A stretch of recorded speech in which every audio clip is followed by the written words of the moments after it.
제인스 보고 유튜브 하라고 했어요. 아 그래요? 5년 6년 전에 벌써? 6년 전에. 거의 퇴사하기 전에 홈카페 이런 걸로 사람들 커피 좋아하는데 꼭 해야 된다. 근데 자기 절대 안 한대. 오늘도 유튜버거든요. 안스타일 월커 월요일에 커피 라이브. 여러분 다들 아시죠? 센터 커피 박상호 대표님을 이 자리에 모셨습니다. 여러분 박수로 환영해 주세요. 반갑습니다. 되게 특이한 이력이 있어요. 영국 국가대표. 브루잉 처음 나갔을 때는 제가 3등 했고 그때가 제임스 호프만 1등 1등 하고. 그게 브루어스컵이란 대회가 처음 설계된 해였죠. 2011년. 근데 처음 영국에서 3등하고 2013년에 1위를 하고 브루어스컵. 그 다음에 2015년에는 커피 인 구스베리시를 그걸 이제 1위 하고. 그럼 저희가 브루잉을 또 한 잔 안 마실 수가 없잖아요. 어떻게 내려주실 건가요? V60가 있고 클레버가 있는데 여러분 뭘 V60 원하세요? 아니면 클레버. 하리오로 먼저 가겠습니다. 하리오. 알겠습니다. 이거는 제가 대회 때 썼던 레시피를 해드릴게요. 센터포 레시피 아닙니다. 이거는 그 전 거죠. 레전더리 게이샤. 레전더리 게이샤. 레전더리 게이샤. 과테말라 이네르토. 노트는 베르가모, 체리, 오렌지인데 이 게이샤는 좀 약배전이기 때문에 좀 약배전에 맞는 레시피라고 생각을 하거든요. 얼마입니까? 이거 레전더리는 210g에 지금 42,000원일 거예요. 근데 저희가 월픽에 원스페셜티랑 같이 살 때는 100g 옵션도 있을 거고 아. 그리고 또 할인된 가격으로 살 수 있으니까. 그라인더 뭐예요? 이게 그라인더가 제가 중국에 있을 때 거기서 굉장히 저렴하게 사가지고 갖고 와서 아직도 쓰는 거라서 여보 안스타님 댁에 EK한테 놓아드려야겠어요. 저는 V60 할 때는 린싱을 안 하시는 분들도 있겠지만 페이퍼에서 나오는 물을 한번 드셔보시면 왜 린싱을 해야 되는지 아실 겁니다. 요즘에 제임스 호프만님 아주 유튜브 굉장히 잘하시잖아요. 그러니까 제가 근데 이거 일화가 있는데 이게 진짜 한 5년 전 6년 전 얘기인데 제가 제인스 보고 유튜브 하라고 했어요. 아 그래요? 5년 6년 전에 벌써? 6년 전에 거의 퇴사하기 전에 홈카페 이런 걸로 사람들 커피 좋아하는데 꼭 해야 된다. 근데 자기 절대 안 한대. 오늘도 유튜버거든요. 대표님 왜 늦게 시작하셨어요? 그러니까 되게 배 아파요. 그래서 지금 내가 먼저 할까? 이 레시피가 어떻게 되냐면 대회 특성상 3잔을 한 번에 만들어야 하기 때문에 3잔을 한 번에 만들 때 어떻게 제일 정교하게 만들 수 있을까가 목표였고 뭐 요즘 거의 유행하는 나눠서 붓는 레시피였는데 TDS 재고 맛 보면서 느낀 게 뭐냐면 처음 유량이 굉장히 중요하다. 하료를 하시는 분들은 아시겠지만 물이 점점 차면서 내려오는 속도가 훨씬 빨라지죠. 더 빨라지잖아요. 그러면 초반 부분을 빨리 살려야 되냐 아니면 후반 부분을 좀 더 느리게 해야 되냐를 결정을 해야 되는데 좀 짧게 추출한 다음에 희석을 하거나 그러시는 분들도 있고 저는 희석은 안 하는 타입이고 그래서 이런 게이샤 같은 경우에는 단맛이랑 클린컵이나 산미의 밸런스가 가장 중요하다고 생각하기 때문에 초반 물량을 좀 빨리 뽑아요. 좀 많이 넣고 그 다음에 조금 가라앉았을 때부터 서서히 더하는. 근데 이게 세계에서 4등 하면서 이거 좀 바꿔야겠다라고 하면서 탄생한 게 다른 레시피였고. 뜸은 60g. 네. 20g 커피를 사용해서 3배를 부어주시네요. 제가 68을 넣었습니다. 68? 그래서 저는 이렇게 좀 흔들어주는 타입이거든요. 색깔보다는. 네. 30초 되면 이제 60이잖아요. 네. 68인데. 그러면 거의 필요한 양의 반까지 넣어줘요. 아, 필요한 양의 반만. 150. 지금 150g까지. 네. 근데 60g 정도 뜸을 들여주는 이유가 있으세요? 보통 막 2배수. 2배수인데 제가 2배수 했을 때 이거를 안 줬잖아요 또. 네. 그랬을 때 너무 이게 커피 흡수한 양이 있다 보니까 잘 안 섞이더라고요 물이랑.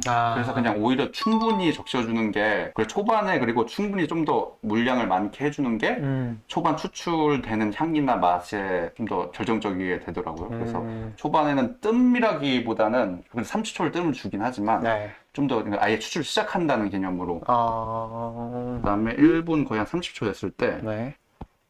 그다음에 또 이 옆에 가장자리까지 하면서 200g. 가장자리에 묻어있는 커피까지 씻어내면서 200g까지. 네. 그러니까 60g 처음에 뜸 들이고, 네. 그 다음에 150g까지 부어주고, 네. 그 다음에 50g을 더해서 네. 200g까지 지금 부어주셨어요. 그다음에 뜸 시간은 30초. 20초가 지났을 때 또 다시 50. 20초가 지났을 때 다시 50g. 지금 250g이고요, 총. 지금 시간은 2분이 경과했습니다, 막. 또 2분 지났을 때 마지막 50을 부어주는 겁니다. 40, 80, 40 맛 차이가 많나요? 라고 하셨는데 아마 많을 거예요. 캐치카츠야 뭐 60, 40, 60인가 뭐 있고 그 보니까 정인성 바리스타님도 네. 레시피 있고 네. 저도 있고 다 달라요. 비슷한 것 같지만 다 달라요. 이런 레시피 따라가는 게 솔직히 커피의 맛과 로스팅 스타일이거든요. 그러니까 한 레시피가 최고다라는 절대 없고 네. 저는 그렇게 생각하지 않고 그 카페에서 추천하는 레시피를 쓰는 게 가장 어떻게 보면 그 카페에서 먹을 수 있는 레시피랑 가장 비슷하지 않나. 맛있다.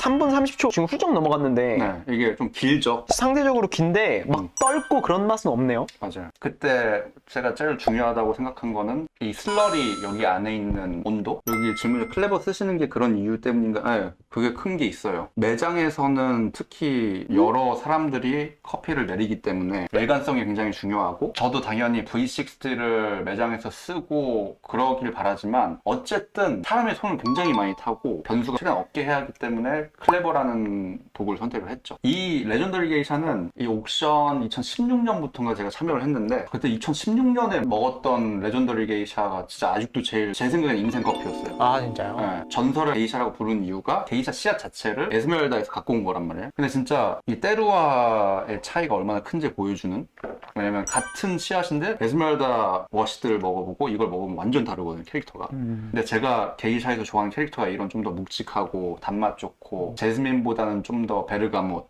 이런 느낌? 박상호 대표님은 커피베드의 온도 유지를 굉장히 중요시 하시는 것 같아요. 여러분. 네, 이게 그러니까 커피 추출하는데 굉장히 많은 변수들이 존재하잖아요. 물을 얼마큼 넣느냐, 시간. 네. 근데 모든 변수들을 데이터를 뽑고 나서 그래도 가장 맛과 향에 가장 큰 변수를 주는 게 온도더라고요. 제가 지금 방금 물을 넣고 기다렸다가 또 다시 넣고 이랬잖아요. 네. 그때 온도를 K-타입 프로브로 넣어서 기록을 해보면 굉장히 왔다 갔다 하는 거예요, 그게. 정말로 딱 일관성을 위해서 맞아요. 이렇게 하시는 거네요. 네, 맞아요. 네, 그러면은 뭐 저희 또 맛있는 커피도 또 한 잔 있는데 대표님의 센터 커피 창업 스토리를 안 들을 수가 없을 것 같아요. 저는 궁금한 게 배용준 배우분을 어떻게 만나신 거예요? 이게 굉장히 스토리가 특이한데 처음에 알게 된 계기는 영국에 있을 때 한 2015년인가 14년에 페이스북 친구 추가가 온 거예요. 근데 그게 배용준 씨였던 거예요. 아 진짜요? 그리고 그때부터 본격적으로 커피를 배우시고 큐그레이드도 따시고 커피를 되게 좋아하시나 보네요. 진짜 좋아요. 그러니까 저도 그런 게 있었어요. 연예인이 카페 한다 했을 때 좀 안 좋은 시선이 있었고 네. 왜냐면 그냥 뭐 돈 투자해가지고 설렁설렁 하겠지라는 그게 있기 때문에 근데 만나서 얘기를 해보는데 일반 바리스타나 커피를 경력 오래 갖고 있는 사람보다 훨씬 잘 알고 있는 거예요. 아 진짜요? 네. 설렁설렁 하는 게 아니라 공부를 제대로 하시고 만나서 얘기하면서 와 이게 장난으로 하는 게 아니구나. 제가 그때 한국에서 그때 막 세미나를 하기 시작했어요. 근데 메시지가 온 거예요. 페이스북 메시지로. 지금 세미나 하신 걸 봤는데 혹시 개인 1대1 세미나 되냐고. 그때는 제가 막 한국에 올 계획도 없었고 배우고 싶다. 자기 집에서. 그래서 제가 그거 보고 이거 보이스피싱 같은 거 아니야? 이런 생각이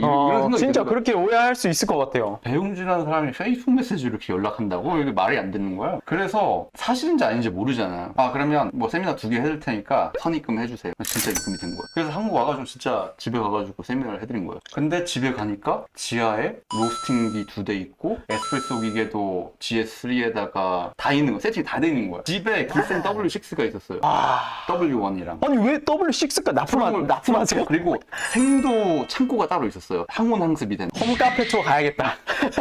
제가 생각해도 저보다 커피 맛 잘 보시는 것 같아요. 제가 가끔 못 잡는 것들을 잡아내시더라고요. 근데 그 당시 이제 카페를 생각을 하고 계시더라고요. 근데 저는 그때 당시 한국에 살 계획이 없었으니까 그렇구나 하면서 영국으로 다시 돌아갔고 스퀘어마일이라는 회사를 그만두고 제 개인 컨설팅 회사를 차려서 클라이언트들이 보통 중동 아니면 아시아 쪽에 있기 때문에 한국에서 왔다 갔다 해야겠다라고 하기 때문에 한국에 왔는데 그때 저한테 물어보시는 거예요. 너가 만약에 카페를 하면 어떤 카페를 하고 싶냐? 배용준님이 네. 그때 당시가 2015년이었거든요. 15년 말. 그때 보면 이제 뭐 프리츠, 펠트 막 이렇게 뭐 커피리블에 뭐 180도 있었고 막 유명한 데가 많이 있었는데 저는 솔직히 만약에 카페를 하면 일반 분들이 마시고 이게 진짜 커피야?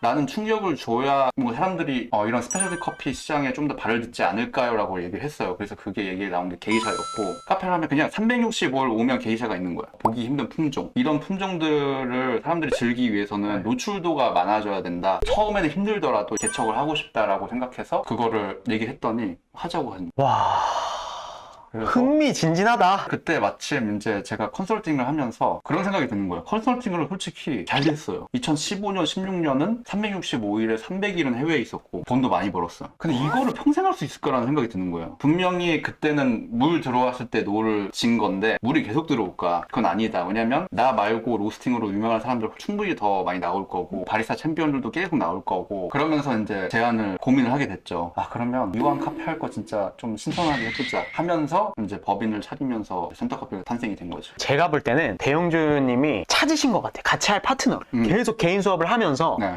누구랑 할까? 물론 이제 커피도 배우지만 왜냐면 아니 집 지하에다가 GS3를 놓고 기센 W6 6kg짜리 놓고 1kg짜리 놓고 로스팅 2대가 있는 그렇게 놓고 하실 정도면은 정말 매니아셨다는 맞아요. 거거든요. 그리고 생두도 다 그냥 COE 생두 아니면 게이샤들밖에 없었어요. 생두가 최신 그라인더, 뭐 생두, 수분, 밀도 그걸 다 있었어요 그냥. 와. 그거 보고 좀 충격받았어. 커피 사신 게 나중에 알게 된 건데 제가 그때 그 집에 가가지고 게이샤를 볶아드렸어요. 근데 그거 맛보고 충격받았대요. 너무 맛있어가지고. 그래서 여기 매주 쟁쟁한 분들 많이 나오시는데 그렇게 부러워하실, 저는 안스타님이 더 부러운데 유튜브 여러분 저 이상한 게 구독자 안 드는데 뷰수가 안 늘어요. 저는 진짜 왜 그런 거지? 아니 커피 좋아하시면은 혹시나 제 채널을 지나가다가 한번 누르시지 않았을까요? 봤을 것 같습니다. 제가 여기 말씀드릴게요, 보라고. 아 진짜요? 안녕하세요 배영준님. 네 안스타라고 합니다. 네 월요일 커피 라이브 한번 나와주시면 잘 부탁드립니다. 찾아가야지 나오시라니. 어때요? 이렇게 한국이란 나라에서 바리스타로 유명하기보다는 전 세계적으로 유명한 바리스타에서 한국으로 와서 카페를 창업하셨잖아요. 네. 지금까지 해오시면서 느낀 점이 궁금해요. 이런 좀 고급 커피를 대중에게 알리겠다라고 하는 건 솔직히 합이 맞지 않으면 할 수 없거든요. 이게 비즈니스잖아요. 네. 비즈니스는 돈을 벌어야 되고 확장을 하려면 돈을 벌어야 되는데 저희는 서울숲점 열었을 때 처음 6개월은 에스프레소 블렌드 거의 40%가 게이샤였어요. 그러면 솔직히 남을 게 없어요. 적자를 보면서 한 이유가 뭐냐면 그래도 일반 사람들이 먹어보고 이거 뭐지라고 생각하게끔 하자. 처음 1, 2년은 너무 힘들었어요 진짜. 왜냐면 일단 한국이란 나라에 사는 것도 적응하는 데 너무 힘들었고 영국에 몇 년 계셨죠? 22년? 부딪히면서 공부를 너무 많이 했던 것 같아요. 초반에 이제 막 인테리어 디자인 이렇게 하는데 캐드 막 그려주는데 막 1000만 원 이러는 거예요. 유튜브에 구글 스케치업 쓰면 이거 할 수 있을 것 같은데 하면서 막 배웠어요.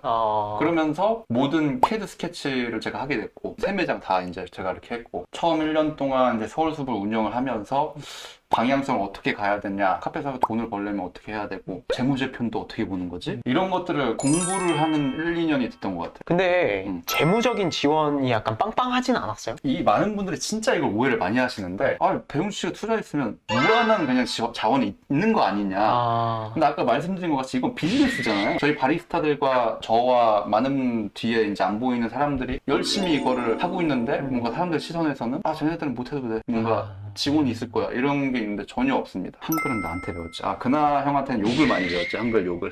그래요? 제가 아는 모든 한국어의 욕은 박근하 바리스타한테 배웠어요. 한 2015년 때만 해도 한국에 있는 분들이 일본을 가거나 유럽을 카페 투어를 많이 갔잖아요. 그때만 해도 유럽이나 미국 시장이 훨씬 더 발전이 되고 거기에서 배울 수 있는 게 굉장히 많다고 생각했고 한국은 아직 좀 더 몇 년이 지나야 되겠구나라고 생각을 했는데 오히려 요즘은 외국 애들이 한국으로 와야 될 것 같아요. 왜냐면 제가 런던에 있는 친구들이나 다른 해외 친구랑 얘기해보면 굉장히 정체돼 있어요. 다 모든 시장들이. 유럽, 호주 신선한 게 없고 다 똑같대. 저는 한국에서 굉장히 놀란 게 뭐냐면 일반인들이 요구하는 것들이 굉장히 빨리 바뀌고 유행도 빨리 바뀌고 인테리어도 진짜 세계 최고라고 생각해요. 카페는 진짜. 한국에서는 베리에이션력이 굉장히 많잖아요. 네. 영국이나 다른 나라들은 카페 메뉴면 진짜 심플하단 말이에요. 에스프레소, 아메리카노, 모카, 플랫 화이트, 뭐 차 종류 끝. 외국에서도 베리에이션 음료들이 생겨나고 거기에 대한 수요가 생기는 거예요. 보니까 전 세계적으로 원탑은 베리에이션 음료 원탑은 진짜 한국이거든요. 저는 진짜 한국 가가지고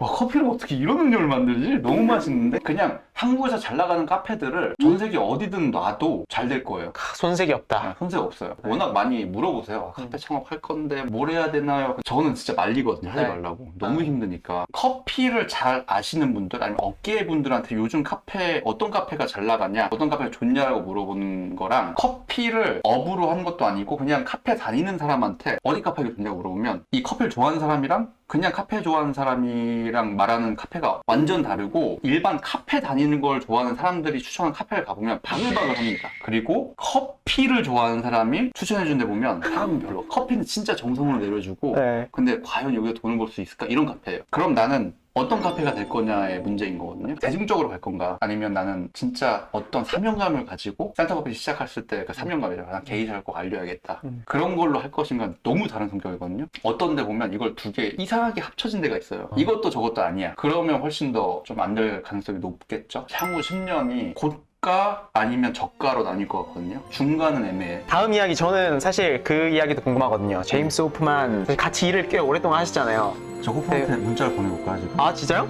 응.